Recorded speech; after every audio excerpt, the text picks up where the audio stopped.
Next week, Bill Nye the Science Guy will debate infamous creationist Ken Ham. In an effort to help Bill teach the unteachable, here are my 5 tips for debating a creationist. Tip number 1, don't. Just don't do it. Don't do it. It's a losing proposition.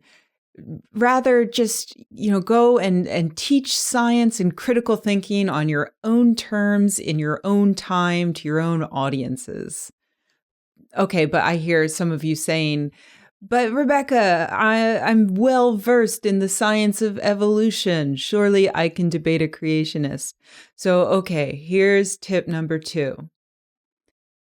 Don't do it. Understanding the science of evolution is not the same as understanding the arguments that creationists make, which can cover the realms of physics and geology, biology, astronomy. They can say things like, God caused the Great Flood, and that's what made the Grand Canyon. They say that God created the universe as is, with light from distant stars already on its way to Earth. Things like that. You need to be able to cover all of those arguments. But Rebecca, you say, I have read every book creationists have ever written. I know all of the arguments they make. Okay, well, with that in mind, here is tip number 3 for debating creationists. Don't do it. It doesn't matter if you know exactly the arguments the creationist is going to make and you know exactly how to tear them apart.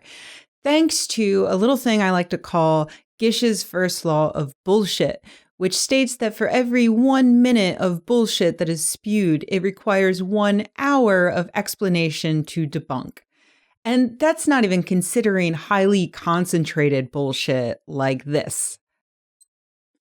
God created the world in 6 days, says so in the Bible, and the Bible's the inerrant word of God. Fossils were put there in the ground by the devil. The flood pushed dinosaur fossils deep into the earth. Every fossil scientists discover creates 2 new gaps in the evolutionary record. Most fossils are frauds like Piltdown Man. Natural selection is a tautology. Evolution can't make testable claims. Life can't come from non-life. Evolution is a religion. The eye is too complex to evolve. Okay, so that took me, 45 seconds?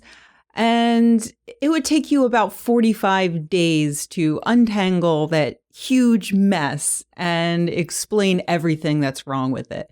Debates are set up so that the person who is not spewing bullshit cannot win. But I hear what you're saying. Rebecca, I was on the debate team in high school. I was voted master debater. Ha ha ha. Surely I can still debate a creationist. So, considering that, here is tip number 4 for debating a creationist. Don't. Okay, let's say you know your science, you know your creationist arguments, and you even know how to debate, how to get your points across quickly and cleanly. There's still a bit of a problem, especially with this particular debate between Bill Nye and Ken Ham. $22,500. That's how much money the Creation Museum is getting from this debate. They've sold out all their tickets. That's how much they made. $22,500 to the Creation Museum.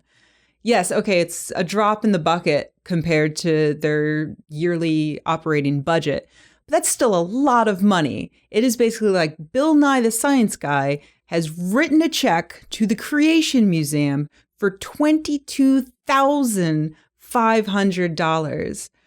It doesn't matter how compelling Bill Nye's arguments are during the debate because they won't be heard by the kids who are going through that museum every year. That $22,000 is going to be spent probably on making their exhibits better and more convincing, more persuasive. They're going to use that money to continue to lie to people about evolution. You cannot win. You cannot win this debate. Bill Nye has already lost the debate by giving the Creation Museum $22,500. But I hear what you're saying. What's done is done. It's never going to be called off. The money's already being spent by the Creation Museum. So, okay, here's tip number 5 for debating a creationist. Hey, champ, just have fun out there.